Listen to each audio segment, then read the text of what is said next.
Hey everyone, this is Rachel, and today I'm here with a new scrapbooking process video. Thanks so much for joining me here, and I hope you enjoy.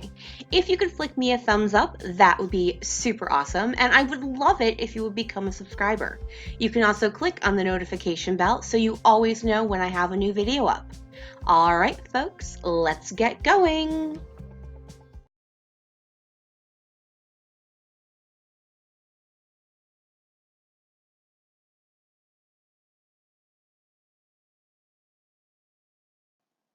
Hey everyone, welcome to another episode of Lift and Sketch with Christy and Rachel. Today, Christy and I are working with this lift. It is a lift of a woman named Lauren, who is a design team member on Kitaholic Kits. I don't know what Lauren's last name is, and I just didn't have a chance to look it up, so I do apologize for that. But if you search for Kitaholic Kits on Instagram, you should be able to find her in case you are super interested in doing that. Today I am once again at a crop I went to that's not actually a word, at the end of September.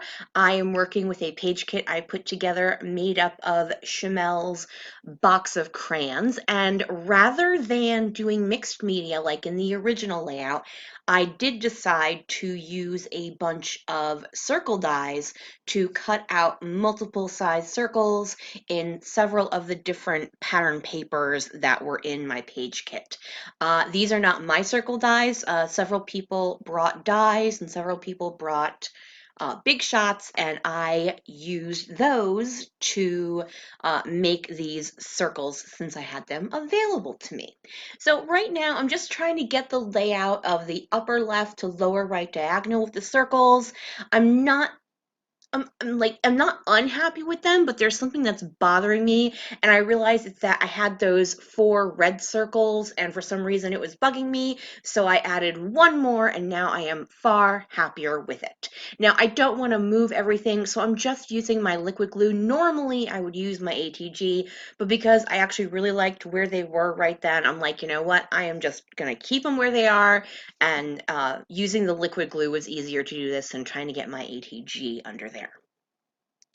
Once I get all of those glued down and I check to make sure I'm not going to lift my page up and end up making one fly across my table, I go and get some shimmers mists to sprinkle below where my photo and embellishments are going to go.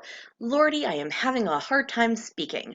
I start off with a yellow that it's not very prominent. It's called You're the Zest, and it's a very soft yellow. It looks really bright, but it does not, when you just use it for misting sprinkles, it does not appear very bright. And then I also used a pink color called Sweetheart. I'm going to put that to the side and let that dry.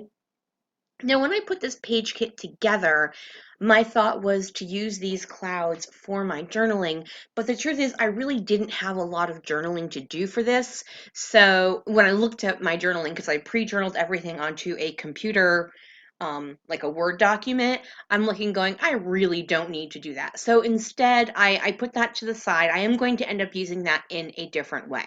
So I'm going to map my photo, and I want it super messy. So I'm not going to do this part uh, like evenly around. I'm lifting up my photo so I can get it so it doesn't run all the way.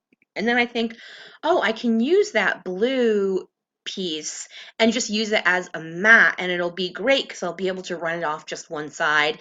And then once again, I have this multicolor camera paper, and I'm going to do the same with it. So you're not going to be able to read them as cameras, just as multiple colors behind my photo. And I really like the way this ended up looking. I like that I've got a lot of red, green, and yellow in my background. So bringing that blue and then some of the purple in with the photo, not photo, in with the camera paper makes me feel like I've got all my colors well represented. I am then going to go ahead and use these floral stickers on the top left and bottom right of my photo, and that mimics what's going on in the original layout. Now, for this page kit, I had pulled all of the fruit. This particular photo happens to be taken in Florida, so I'm very, reminded of citrus fruits in Florida. And while no, obviously a strawberry is not a citrus fruit, I do have lemons and limes and oranges, as well as the strawberries. So this photo is of my nephew, his best friend, and his best friend's grandparents eating at a restaurant they like to go to every time they go down there. I'm just trimming off that circle on the bottom. So I actually have quite a few photos of this group having eating at this particular restaurant. So I'm just going to use the tile alphas that came in the sticker set of box of crayons to put the title on my photo, which I'm once again copying from the original layout, and I'm just spelling out the words "our spot," and then I just use a brayer to brayer those down. I find that works really well with flat stickers, and that is a trick I learned from my friend Kim. I am then grabbing an Ellie Studio tag for my journaling, and I am just writing down that this is, I believe it's called the Cajun Cafe. I'm not 100% sure, but I think that's what it's called, and that's a place they enjoy going. I think they usually go multiple times during the trip.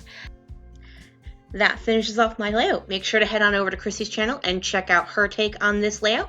Link will be in the description box below. All right, bye. Bye, everyone.